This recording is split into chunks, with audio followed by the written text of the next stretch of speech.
अहिलेको स्थितिमा 76-2 अन्तर्गतको सरकार बनेको छ। 2 वा 2 भन्दा बढी दलहरू मिलेर 30 दिनभित्रमा यो सरकारले विश्वासको मत प्राप्त गर्न सकेन भने के हुन्छ?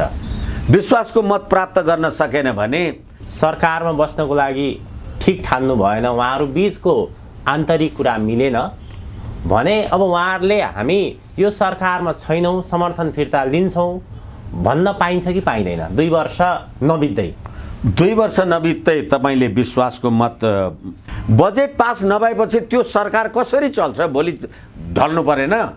अर्को तरहले त फेरि नचल्ने भयो नि सरकार। त्यस्तो अवस्थामा चाहिँ के हुन्छ? हो, त्यस्तो अवस्थामा त उपधारा 2 वा 3 बमोजिम नियुक्त प्रधानमन्त्रीले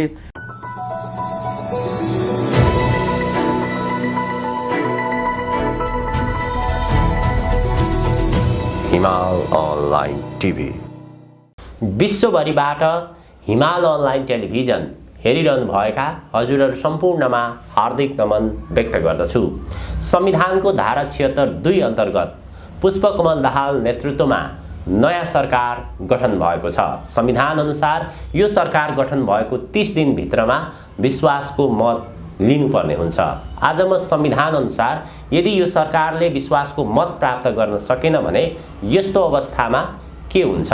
संविधान अनुसार 2 वर्षसम्म यो सरकारमाथि अविश्वासको प्रस्ताव दर्ता गराउन मिल्छ कि मिल्दैन? त्यसैगरी नेपालको राष्ट्रिय राजनीतिमा सभामुख र राष्ट्रपति को बन्ने भन्ने चर्चा छ। सबभन्दा बढी सम्भावना कसको देखिन्छ? आज म विशेष गरी यी विविध विषयमा वरिष्ठ अधिवक्ता राजनीतिक विश्लेषक विष्णु भट्टराईसँग कुराकानी गर्दैछु। भट्टराई सर, स्वागत छ हजुरलाई। धन्यवाद।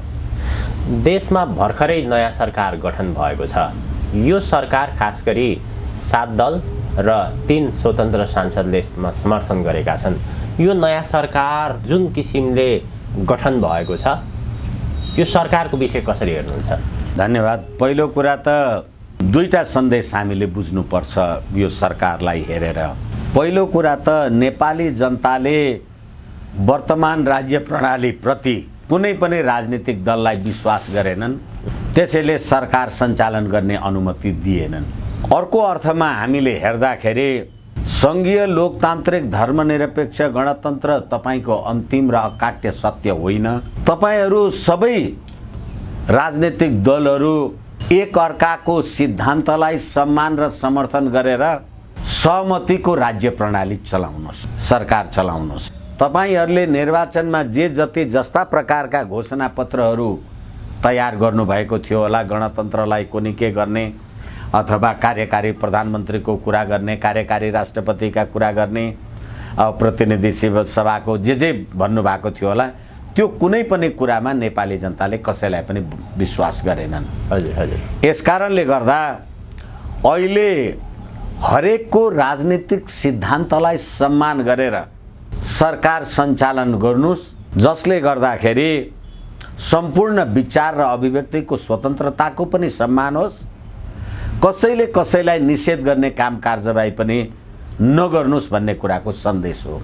तर अहिले जुन प्रकारको कसुरदारहरू यही राज्य व्यवस्था अन्तर्गतको यही संविधान र कानुनले कसुरदार भनेका मान्छेहरू जसरी अहिले राज्य सत्तामा आफ्नो हाली मुहाली विरासत खोज्दैछन्, अपराधीको राजनीतिकरण र राजनीतिको अपराधीकरण गर्ने क्रियालाई पनि स्थान नदिनुस् भन्ने हो। हजुर हजुर। यसकारणले गर्दाखेरि अहिले तत्कालै सरकारको काम कार्यवाहीमा आलोचना गर्ने भन्दा पनि नीति र सिद्धान्त बीचमा सबै शक्तिहरूलाई समेटेर लिएर जानका लागि र नेपाली जनताले कुनै पनि एउटा राजनीतिक दललाई विश्वास नगरेको अवस्थामा सबैको सम्मान गर्नुस् भन्ने सन्देश हो भन्ने मलाई लाग्छ। पुष्पकमल दाहाल प्रधानमन्त्री भन्नुभएको छ, उहाँलाई कति चुनौती छ र यो सरकारमा विशेष गरी सबै प्रकारका सिद्धान्त अथवा मानिसहरूको त्यहाँ उपस्थिति रहेको छ। यो सरकारले विशेष गरी पौष 27 गते पृथ्वी जन्मोत्सवका दिन राष्ट्रिय एकता दिवसको अवसर पारेर सार्वजनिक बिदाको घोषणा पनि गरेको छ। त्यो दृष्टिकोणबाट सकारात्मक पनि हेरिएको छ। सरकार जसरी गठन भयो र यी सरकारले जुन हिसाबले कदमहरू अगाडि बढाइरहेको छ कति सकारात्मक? पहिलो कुरा त यो प्रश्नलाई सम्बोधन गर्नु पर्दै पीडा लाग्छ प्रदीपजी मलाई। 1779 देखि अमेरिका स्वतन्त्र भएर आएको यो युगसम्म अमेरिकाका राष्ट्र निर्माता भन्ने अब्राहम लिङ्कनको शालिग त ढालिँदैन नि, चीनका क्लिन सेन हाङको पनि ढालिँदैन, भारतका महात्मा गान्धीको, अथवा संसारमा राज्य सत्ता सरकार परिवर्तन हुन्छ तर राष्ट्र निर्माता र तिनीहरू चाहिँ परिवर्तन हुँदैनन्। जसरी तपाईले जनआन्दोलन गर्ने जनयुद्धको नाउँमा राष्ट्र निर्माताका शालिग ढाल्नुभयो, तपाईले जसरी राष्ट्रिय पोसाकलाई अपमान गर्नुभयो, जसरी मङ्गोल होप नेसनल अर्गनाइजेसनले राष्ट्रिय झन्डा डढाए, तपाईलाई 17 वर्ष पछाडि सङ्घीय लोकतान्त्रिक गणतन्त्रको महान नायक हौँ भन्ने पुष्पकमल दाहालजीलाई अहिले पृथ्वीनारायण शाह राष्ट्रिय एकता दिवसको बारेमा उहाँले यो जे काम कारबाही गर्नुभयो भने मलाई लाग्छ यसलाई हामीले अन्यथा भन्नुपर्ने कुरा छैन, तर राष्ट्रको गौरवलाई सम्मान गर्ने सद्बुद्धि पलाएकोमा धन्यवाद। फेरि पनि अहिले सरकार सञ्चालनलाई गठमतमा आउनका लागि अथवा राष्ट्रिय प्रजातन्त्र पार्टी नामक पार्टीले यो कुरालाई अगाडि राखेको थियो भन्ने कसैको राजनीतिक तुष्टि सरकारमा सामेल हुनका लागि होइन।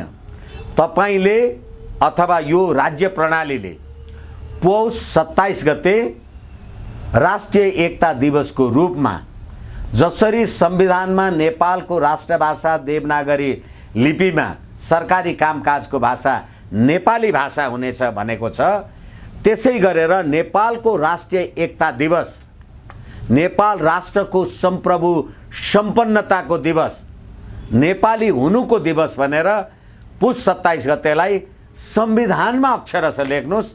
आज यो सरकार आयो बिदा दिने, भोलि ऊ सरकार आयो बिदा नदिने।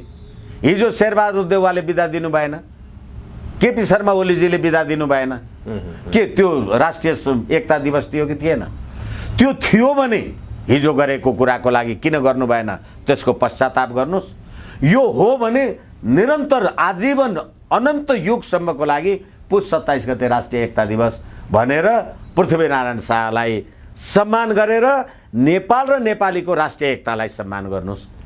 त्यसको लागि यो पुष 27 गते बिदाको कुरामा अहिले सरकारले जे कुरा गरेको छ यो क्षणिक राजनीतिक लाभ हानिको लागि होइन, राष्ट्रिय एकता, अखण्डता, स्वाधीनता र सम्प्रभुताको सम्मान हो भनेर यसको निरन्तरता होस् र अहिलेको लागि म धन्यवाद साधुवाद दिन चाहन्छु। अब अलिकति संवैधानिक रूपमा हामी कुराकानी गरौँ। हजुरको क्षेत्र विज्ञता पनि संविधानसँग कानुनसँग जोडिएको हुनाले अहिले सरकार जुन स्वरूपमा निर्माण भएको छ यो सरकारको आयु कति त भन्ने ढङ्गले पनि चर्चा हुन थालेको छ। संवैधानिक रूपमा हामीले कुराकानी गर्ने हो भने सामान्य भाषामा हामीले बुझ्दाखेरि संविधानमा सरकार निर्माण भएको 2 वर्षसम्म अविश्वासको प्रस्ताव लान पाइँदैन भनेर भनिन्छ। के छ यो सरकार 2 वर्षसम्म अब टिकिरहन्छ, कानुनी रूपमा चाहिँ के छ खास? अब यो संविधानमा यति धेरै ल्याकुनाज अथवा यति धेरै विसङ्गतिहरू म देख्छु। जसरी अहिले संविधानको धारा 76(2) बमोजिम राष्ट्रपतिजीले पुष्पकमल दाहालजीलाई प्रधानमन्त्री पदमा नियुक्ति गर्नुभयो। यो 76(2) को व्यवस्था के छ भने संवैधानिक र कानुनी प्रश्न उठेको हुँदा संविधानकै भाषालाई म निवेदन गर्ने अनुमति चाहन्छु।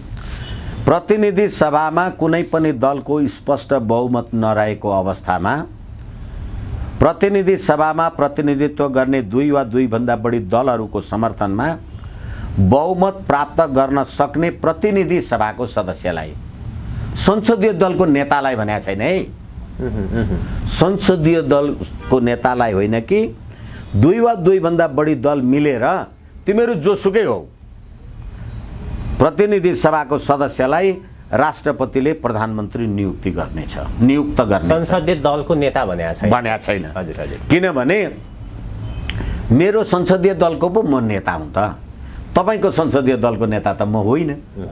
तर तपाईँ र म दुईटा मिलेर चाहे तिमी प्रधानमन्त्री हौ तपाईँले भन्नुहोला, चाहे म प्रधानमन्त्री हुँ भनेर मैले भनौँला, हामी हाम्रो पार्टीको पो संसदीय दलको नेता त, तर दुईटै हामी प्रतिनिधि सभाका सदस्य। त्यसकारणले गर्दाखेरि अहिले दुई वा दुईभन्दा बढी राजनीतिक दलहरूको समर्थनमा बहुमत प्राप्त गर्न सक्ने भनेर 169 जनाको जे नामावली राष्ट्रपति समक्ष पेश गरिएको छ, पुष्पकमल दाहालजीले प्रस्तुत गर्नुभयो, त्यसलाई उहाँले अहिले प्रधानमन्त्रीमा नियुक्त गर्नुभयो। अब त्यो प्रधानमन्त्रीमा नियुक्त गर्नुभएको मान्छे संविधानको धारा 2 बमोजिम 76 बमोजिम नियुक्ति गर्नुभएको व्यक्तिले उपधारा 2 वा 3 बमोजिम नियुक्त प्रधानमन्त्रीले त्यसरी नियुक्ति भएको मितिले 30 दिनभित्र प्रतिनिधि सभाबाट विश्वासको मत प्राप्त गर्नुपर्छ। यो अहिलेको संविधान 76(2) अन्तर्गत को सरकार हो, सरकारले पनि विश्वासको मत लिनु पर्यो किनभने उपधारा 2 वा 3 बमोजिम नियुक्त प्रधानमन्त्रीले अहिले त 2 अन्तर्गत 2 वा 2 भन्दा बढी दलहरू भएर। हजुर, तर यहाँ लेखेको कुरामा मैले चाहिँ आदरणीय हिमाल अनलाइनको ध्यानाकर्षण के गर्न खोजेको, हिमाल अनलाइन मार्फत सम्पूर्ण नेपाली जनताको भने उपधारा 2 वा 3 बमोजिम नियुक्त प्रधानमन्त्रीले त्यसरी नियुक्त भएको मितिले 30 दिनभित्र प्रतिनिधि सभाबाट विश्वासको मत प्राप्त गर्नुपर्छ भने। विश्वासको मत प्राप्त गर्ने भनेको बहुमत सदस्यको विश्वासको मत प्राप्त गर्नुपर्छ त लेखेको छैन। विश्वासको मत मात्र, विश्वासको मत, त्यसको अर्थ बहुमत भन्ने लाग्दैन। अब त्यसको अर्थ बहुमत भन्ने बुझेरै सबैले काम कारबाही गरिएको हो, तर यो संविधानले बहुमत सदस्यको विश्वासको मत लिनुपर्छ भनेर लेख्दैन। यो कुरा म तपाईँलाई कसरी निवेदन गरौँ भने अब संविधानको धारा 100 मा विश्वासको मत र अविश्वासको प्रस्ताव सम्बन्धी व्यवस्था छ। यसले चाहिँ के भन्यो भने प्रधानमन्त्रीले कुनै पनि बखत आफूमाथि प्रतिनिधि सभाको विश्वास छ भन्ने कुरा स्पष्ट गर्न आवश्यक वा उपयुक्त ठानेमा विश्वासको मतको लागि प्रतिनिधि सभामा समक्ष प्रस्ताव राख्नुपर्छ। त्यसरी प्रस्ताव राख्दा प्रतिनिधि सभामा तत्काल कायम रहेका सम्पूर्ण सदस्यहरूमध्ये होइन 3 मा उपधारा 1-2 बमोजिम पेश भएको प्रस्ताव प्रतिनिधि सभामा तत्काल कायम रहेका सम्पूर्ण सदस्य सङ्ख्याको बहुमतबाट पारित हुनुपर्छ भन्छ। यसमा त्यो चाहिँ प्रधानमन्त्री नियुक्ति भइसकेपछि जुनसुकै बेला राख्ने भयो। तर अब 100 बमोजिम त प्रतिनिधि सभाको विश्वास लिनलाई त बहुमत चाहिन्छ नि भन्ने हो भने उ त 100 बमोजिमको त यो प्रधानमन्त्री अहिले भएकै छैन, किनभने उ त 76 बमोजिमको प्रधानमन्त्री। जस्तै यो 76(2) अन्तर्गतको सरकार निर्माण हुँदाखेरि अहिले 76(2) अन्तर्गतको सरकार निर्माण भएको छ। 2 वा 2 भन्दा बढी दलहरू, 2 वा 2 भन्दा बढी दलहरू मिलेर अहिले सरकार बनेको छ। अब त्यो सरकार बन्दाखेरि चाहिँ राष्ट्रपति कार्यालयमा हामीसँग बहुमत छ भनेर दाबी पेश गर्दाखेरि प्रत्येक दलको संसदीय दलको नेताले उनीहरूको चाहिँ हस्ताक्षर हुन्छ र हामीसँग यति छ भनेर प्रमाण त त्यहाँ पेश भएको हुन्छ। फेरि 30 दिनपछि किन विश्वासको मत लिनु पर्दैन त? हो, यसै कारण फेरि पनि मैले निवेदन गरेँ, अस्ति राष्ट्रपतिलाई मैले मसँग 169 छ भनेर देखाएँ। हजुर, राष्ट्रपतिजीले मान्नुभयो।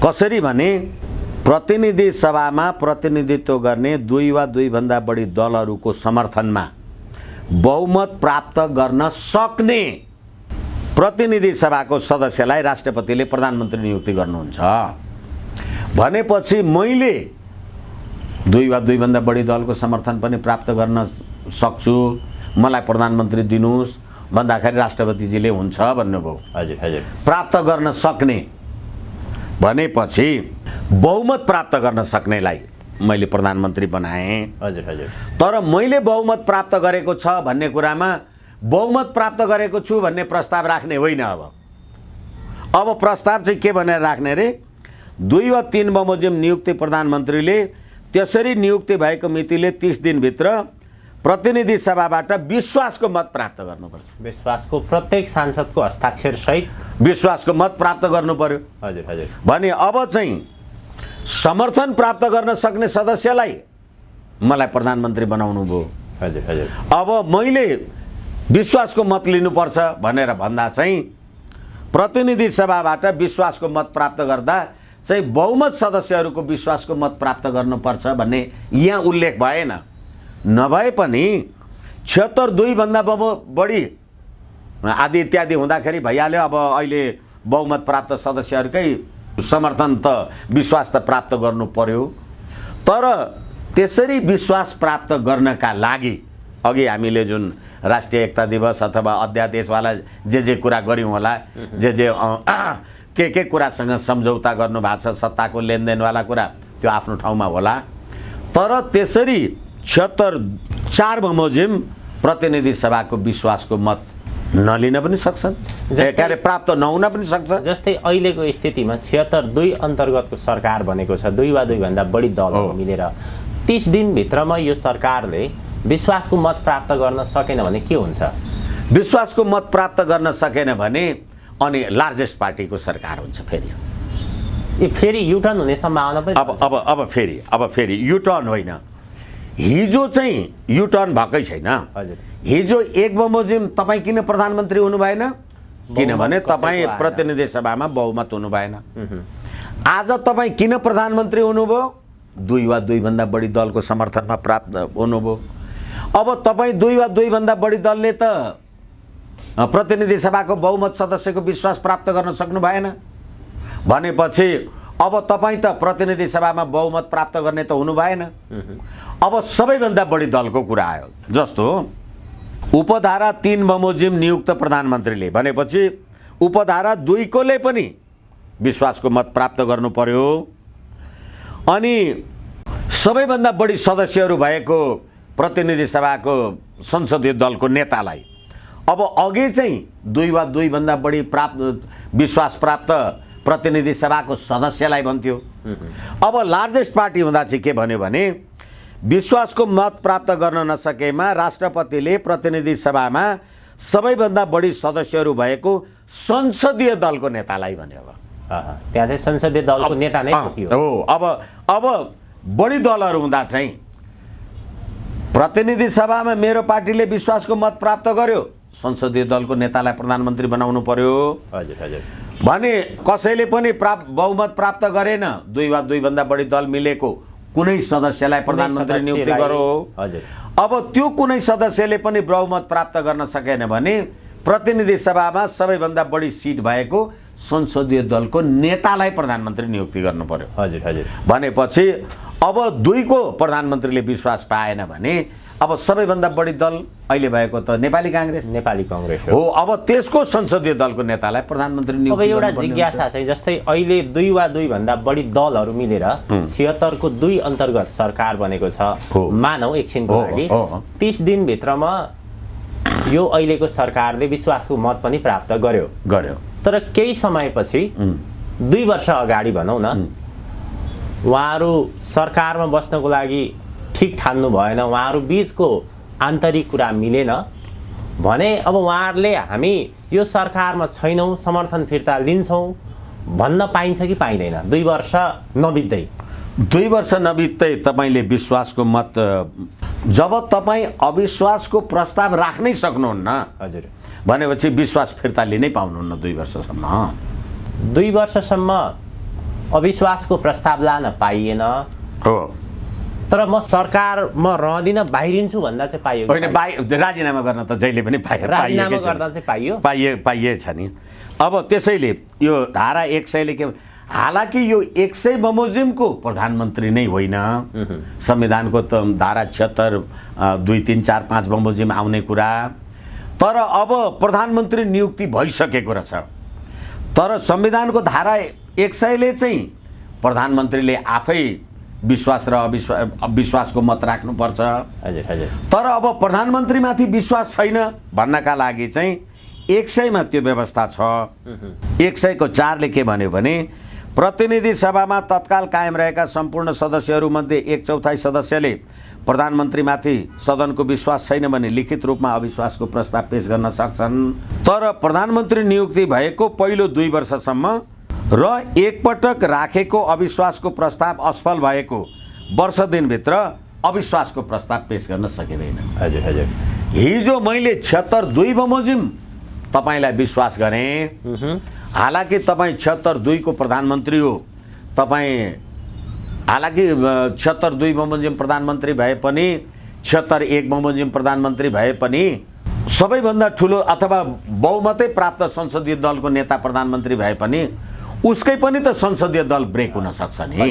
जस्तै अविश्वासको प्रस्ताव चाहिँ लान पाइएन 2 वर्षसम्म, तर म सरकारमा सहभागी हुँदिनँ भनेर राजीनामा गर्न त जहिले पनि पाइन्छ। त्यो राजीनामा दिँदाखेरि त सरकार त अल्पमतमा पर्ने भयो। त्यो अल्पमतमा पर्दाखेरि के हुन्छ त? होइन, अब एकछिनलाई मान्नुहोस्, अहिले पुष्पकमल दाहालजीले विश्वासको मत प्राप्त गर्नुभयो। हजुर।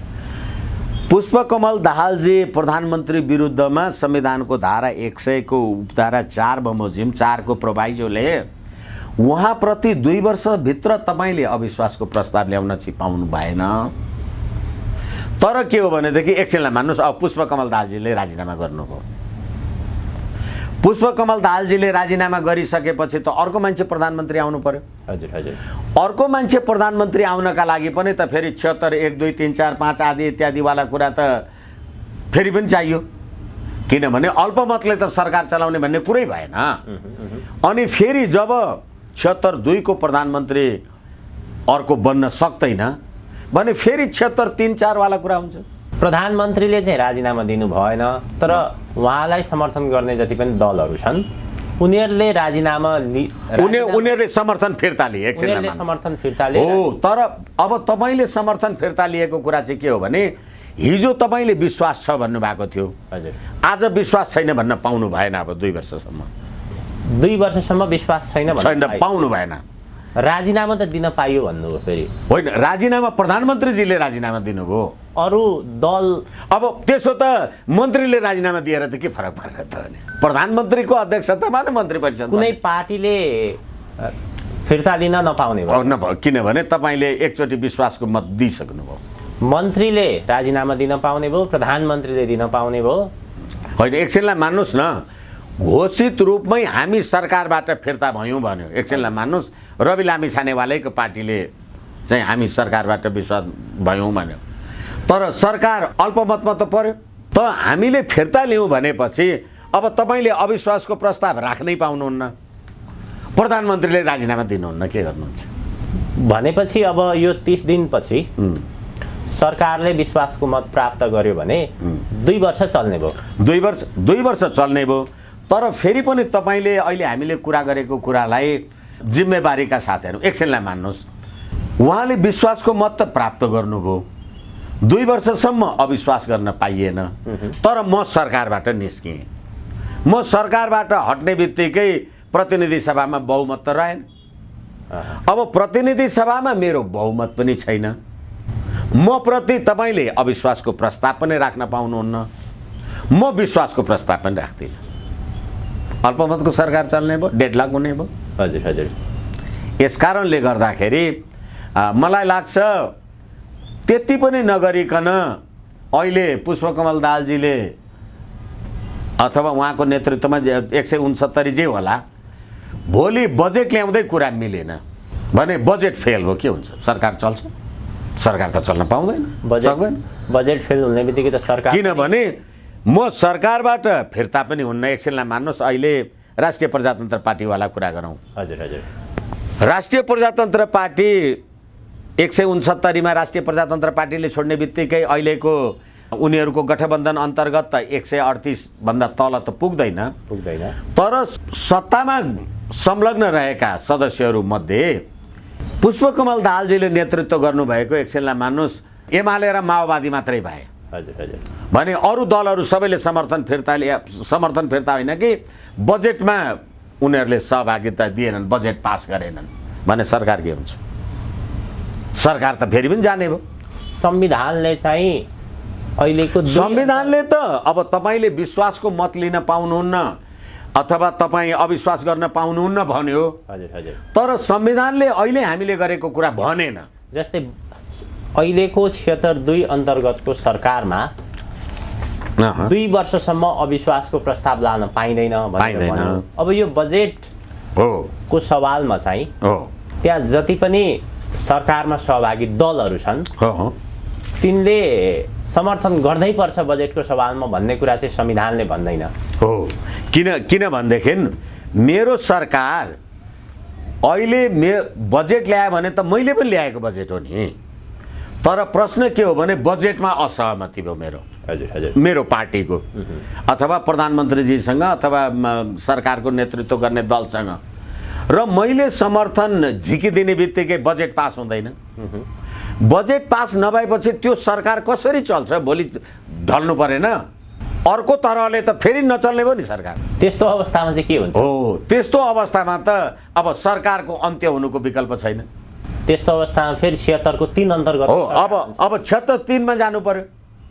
अब 76-3 मा जानका लागि त अब फेरि प्रतिनिधि सभामा सबैभन्दा बढी ठुलो दलको संसदीय दलको नेता, अनि अब त्यो सबैभन्दा बढी दलको नेता पनि त आएर त्यसले पनि त बजेट ल्यायो भने बजेट त पास हुँदैन बहुमतले, फेरि पनि पास हुँदैन बजेट, अनि विघटनमा जानुको अर्को विकल्प के छ र? संविधानै त्यस्तै छ। कुनै एउटा विधेयक ल्याउनु भयो तपाईले, अब रेशम चौधरीवाला मान्छेहरू भन्नुहोस् अथवा यी कर्तव्य ज्ञान मुद्दाका अस्ति कक्कललाई शपथ ग्रहण नगराउनु भनेर पुलिसले अख्तियारले के भन्यो भनेर भनेको छ नि, गर्दा गर्दै भोलि एउटा कुनै विधेयक पास भएन, भोलि सरकारलाई समर्थन गर्ने राजनीतिक दलले त्यो बजेट पास गरेन भनेदेखि सरकार कहाँ रह्यो त? जुनसुकै बेला पनि गठबन्धन, त्यसैले हामी ठगबन्धन भन्ने गर्छौँ नि म सधैँ, यो ठगबन्धनवाला कुरा सधैँ यस्तै हुने हो। अनि हिजो तपाईँ बहुमत भएर बहुमतलाई नेतृत्व गर्दा गर्दै तपाईँले ल्याएको बजेट चाहिँ 138 नपुगेर खारेज हुने, अनि त्यहाँबाट 2 वा 2 भन्दा बढी दलको सरकारको पतन त भयो। त्यसो भएपछि भने म प्रतिनिधि सभामा सबैभन्दा बढी सदस्य भएको 89 सदस्य भएको नेपाली काङ्ग्रेसको संसदीय दलको नेता हुँदो रहेछु भने म संसदीय दलको नेता भयो भने बजेट त चाहियो नि त।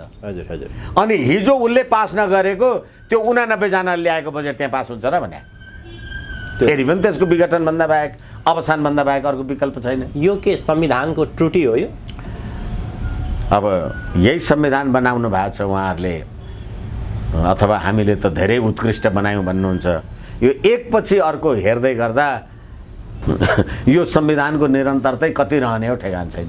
यिनीहरूले चाहिँ हामीले स्थिर सरकारको कुरा गऱ्यौँ भनेर पटक पटक प्रतिनिधि सभा विघटन हुँदाखेरि पनि बहुमतले विघटन गर्न पाउँदैन के अब परमादेश जे भयो त्यसमा फेरि नजाउँ, तर संविधानको संरचना अन्तर्गतै रहेर हेर्दा मैले आज पुष्पकमल दाहालजीलाई मेरो पार्टीले समर्थन गर्यो, तपाईँ बहुमतमा हुनुहुन्छ, भोलि पुष्पकमल दाहालजीसँग मेरो असहमति, आज मैले विश्वासको मत पनि दिएँ, 2 वर्षभित्र मैले अविश्वासको प्रस्ताव पनि ल्याउन पाउँदिनँ, तर वर्ष दिनभित्रै मेरो चाहिँ प्रधानमन्त्रीजीसँग असहमति भयो मेरो राजनीतिक दलको भने म बजेट पास गर्दैन। तपाईँ कसरी प्रधानमन्त्री हुनुहुन्छ? अल्पमतमा रहेर त तपाईँको बजेट त खर्च हुँदैन, बजेट पास त हुँदैन। यसै कारणले सुरुमा हामीले जे कुरा गऱ्यौँ यो राज्य प्रणाली प्रति नै नेपाली जनताको भरोसा विश्वास भएको भए कुनै न कुनै एउटा राजनीतिक दललाई पत्याउँथ्यो नि त। हामीले हेऱ्यौँ 47 वटा राजनीतिक दलहरू निर्वाचनमा भाग लिए, गर्दा गर्दै 3 करोड नेपाली जनतालाई शासन गर्नका लागि अब 32 वटा सिट भएको पुष्पकमल दाहालजीको नेतृत्वमा सरकार। यसकारणले गर्दाखेरि मलाई लाग्छ यो संविधान अथवा यो प्रणाली जे छ यसले नेपाली जनताको सुख शान्ति समृद्धि स्वाधीनता निरन्तरता निर्वाह गर्छ भन्ने मलाई लाग्दैन। अर्को एउटा आम नागरिकको जिज्ञासा चाहिँ अहिले उपप्रधान तथा गृहमन्त्री हुनुहुन्छ रवि लामिछाने, उहाँमाथि विशेष गरी 2 प्रकारको आरोप छ, नागरिकता र राजधानीमा कृत्य गरेको भन्ने कुरा छ। यदि मानौँ न त्यो पुष्टि भयो भने चाहिँ उहाँको गृहमन्त्री उपप्रधानमन्त्रीको पद के हुन्छ, त्यस्तो अवस्थामा उहाँको पार्टी के हुन्छ भन्ने जो एउटा सवाल छ भने होइन प्रदीपजी। हजुर, सबै कुरा सत्ताले शक्तिले निर्धारण गर्ने, तपाईँको नागरिकताको बारेमा त्यो प्रकारको विवाद उठेको भए अहिले तपाईँलाई राज्यले नागरिकता किर्ते गर्यो भनेर किर्ते मुद्दामा जेल हाल्थ्यो कि राजधानी किर्ते गरेकोमा जेल हाल्थ्यो कि तपाईँलाई यहाँ आफ्नो काम कारबाही गर्न दिन्थ्यो? कानुन लाग्यो त, कानुनी प्रक्रियामा अगाडि बढ्थ्यो। अब एकैछिन तपाईँको नागरिकता त अदालतको विचाराधीन छ भन्यो नि, जसको नेपालको नागरिकता नै अदालतको विचाराधीन छ त्यो कुरा ठिक छ कि छैन भनिसकेपछि त्यस्तो मान्छे संविधानको धारा 87(1) को उपधारा 1 को कले त नेपालको नागरिक नभई त तपाईँ पार्टी नै खोल्न पाउनुहुन्न। जब तपाईँको नागरिकता नै विवादास्पद छ भने तपाईँले कसरी पार्टी खोल्नुभयो? अब निर्वाचन आयोगले तपाईँलाई नेपाली नागरिक भनेर उम्मेदवार बनायो, नेपाली जनताले तपाईँलाई मत दिएको नि कि आदि दुनियाँभर जे गरे भनेदेखि तपाईँको नागरिकताको जुन विवाद छ त्यो कुरालाई निर्विवाद नेपाली नागरिक हो भनेर तपाईँ अब जे गर्नुभयो, अहिले मन्त्री, प्रधानमन्त्री, उप प्रधानमन्त्री जे गर्ने कुरा त गर्नुभयो नि भने कानुन लाग्यो त? एउटा सामान्य नेपाली जनताको हकमा भएको भए के हुन्थ्यो? के हो? यसकारण शक्तिको अगाडि हजुर हजुर हामीले हेऱ्यौँ। परमादेशमा मैले तपाईँलाई प्रधानमन्त्री बनाएँ अनि मैले सरकारमा भाग खोजेँ भनेर तपाईँले मलाई महाभियोग लगाउनु भएको होइन? के शक्तिले काम गर्यो त? अहिलेको सत्ता गठबन्धनभित्रको चाहिँ अवस्था गणितीय समीकरण हेर्दाखेरि रवि लामिछाने नेतृत्वको 20 सिट भएको पार्टी यो सरकारमा सहभागी नहुँदा पनि त सिट सङ्ख्या त बहुमत त पुग्थ्यो नि। हो, त्यसैले गर्दाखेरि नो नट अगेन एक, अर्को कुरा एमसिसी कार्यान्वयन गर्नुपर्ने 2, तेस्रो कुरा तपाईँले सत्य निरूपण तथा मेलमिलाप अध्यादेश अस्ति गएको प्रतिनिधि सभामा जे लिएर आउनु भएको थियो त्यसलाई होइन यो जनयुद्धका अपराधीहरूलाई चाहिँ उन्मुक्ति दिने अनि पीडितलाई चाहिँ अरू पीडा हुने गर्दा यो काम लाग्दैन भनेर जे फिर्ता गर्नुभएको थियो त्यो सम्पूर्ण कुरालाई कार्यान्वयन गर्नका लागि रविजीहरू समेतको संलग्नता होइन भने त्यही कानुन अन्तर्गत मलाई भ्रष्टाचारको मुद्दा छ। हालाकि नेपाली काङ्ग्रेसले मलाई उम्मेदवार बनायो, म चुनाव जितेँ मनाङबाट टेकबहादुर गुरुङ, तर भ्रष्टाचारको मुद्दा छ, मलाई शपथ ग्रहण गर्नलाई रोक्नु अथवा म लक्ष्मी महतो कोइरी मेरो विरुद्ध कर्तव्य ज्ञान मुद्दा छ त्यसलाई गिरफ्तार।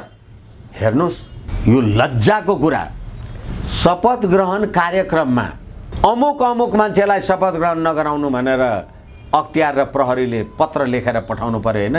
कहाँ छ यो देशको राज्य व्यवस्था कसुरदारलाई गिरफ्तार गर्ने? त्यो गर्न नसक्ने राज्य प्रणालीले रवि लामिछानेजीको अमेरिका र नेपालसँग सम्बद्ध भएको नागरिकताको विवाद, अमेरिकी राजधानी र नेपाली राजधानी अथवा भिसाको विवादलाई नेपाली नागरिक मानेर तपाईँले प्रतिनिधि सभामा उम्मेदवार बनाउनु भयो, चुनाव जिताउनु भयो, तपाईँले पार्टी दर्ता गर्नुभयो, शपथ ग्रहण गराउनु भयो। अहिले प्रधानमन्त्री भन्दा दोस्रो वरियता नारायण काजी श्रेष्ठजीहरू वरियता मिच्यो भनेर मन्त्रालय गएका छैनन् भन्ने कुरा आम सञ्चारमा आएको छ। त्यत्रो मिचेर बनाउनु पर्ने कारण के थियो त? यदि त्यो शक्ति राष्ट्रको दबाब र प्रभाव होइन भने। त्यसैले कानुन उहाँलाई लागेन नि, कानुन तपाईँ हामीलाई भएको भएदेखि कहाँ लाग्थ्यो? अहिले सर्वोच्च अदालतले स्टे गरेन, सर्वोच्च अदालतको विचाराधीन हुने उहाँको नागरिकताको विवाद, तपाईँ हाम्रो नागरिकताको विवाद चाहिँ सिडिओले टुङ्ग्याउने। कहाँ छ देश न्याय निसार? अनि यसैले अघि हामीले कुरा गरेनौँ, शक्तिको अगाडि संविधानको केही लागेन।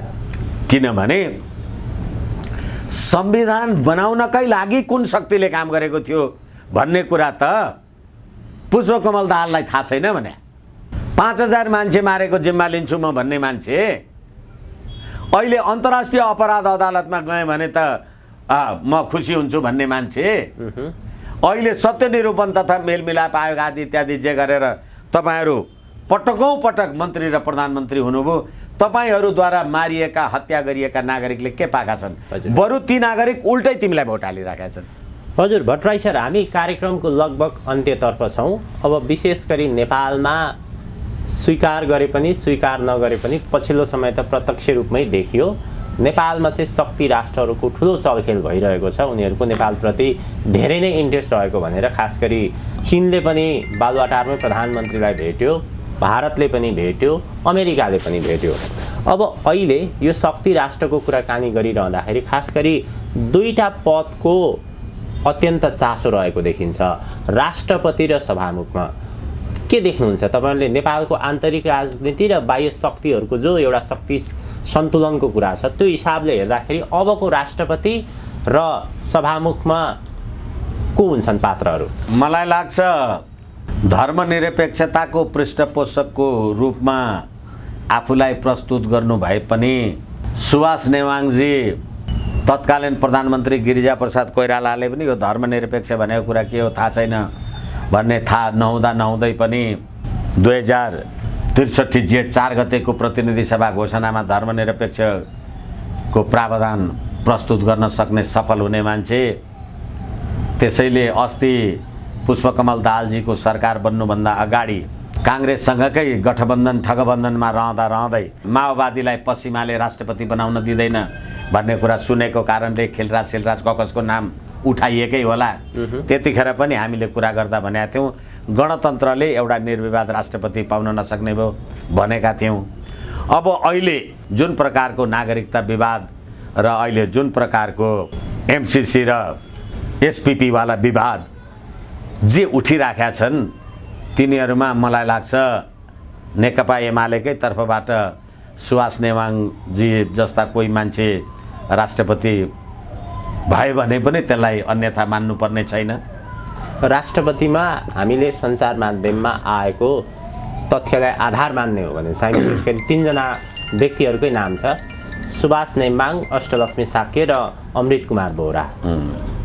मलाई लाग्छ त्यो अरू कुनै तुलना हुनै सक्दैन। उहाँको अगाडि दुईटा पात्र तुलना हुनै सक्दैन, किनभने अब नेपाली काङ्ग्रेसवाला कुरालाई विचार गर्ने हो भने त नेपाली काङ्ग्रेस बाहेकको मात्रै सम्पूर्ण राज्य सत्तामा परिपूर्ति हुन्छ र नेपाली काङ्ग्रेस कुन धरातलमा पुगेको छ, आज तिनीहरू अब नीति महाधिवेशन गर्नको लागि तयार हुनु पर्यो। नेपाली काङ्ग्रेसको नीति नै थाहा नहुने। सभामुखको सम्भावना कसको छ? मलाई लाग्छ सत्ता पक्षमै रहेका जतिवटा दलहरू छन् तिनीहरू भित्रैबाट सत्ता पक्षको नै सभामुख हुनेछ, किनभने धेरै दलहरू मिलेर सरकार बनाएको छन् र एउटा दलको सरकार, अर्को दलको सभामुख, अर्को दलको उपसभामुख भन्ने जुन संवैधानिक कानुनी व्यवस्था छ, त्यसले गर्दाखेरि पनि मलाई लाग्छ यो सत्ता पक्षभन्दा बाहिर जान सक्ने अवस्थाको विद्यमानता छ। जस्तै एमालेबाटै हुने सम्भावना देखिन्छ कि अथवा अब मलाई लाग्छ सुभाष नेवाङजी लगायतका राष्ट्रपति भए भने मलाई लाग्छ माधव नेपालजीसँगको समेत सहकार्य रह्यो भने सभामुखका लागि यिनै 3वटा पार्टीहरूको बिचमा समयको भागबन्डा गरेर, जसरी प्रधानमन्त्री पदको लागि आधा आधा भन्ने, अथवा 2 वर्ष यसको 2 वर्ष यसको र 1 वर्ष के अरे यो निर्वाचन समयको सङ्क्रमणकालीन प्रधानमन्त्री बन्ने भन्ने जे कुरा भएको छ तिनै कुराको कुनै अन्डरस्ट्यान्डिङ हुन्छ। हस्, आजको यो महत्त्वपूर्ण समय र विचारप्रति म अत्यन्त आभारी छु। हजुरलाई धेरै धेरै धन्यवाद। हस्, धन्यवाद पुनः।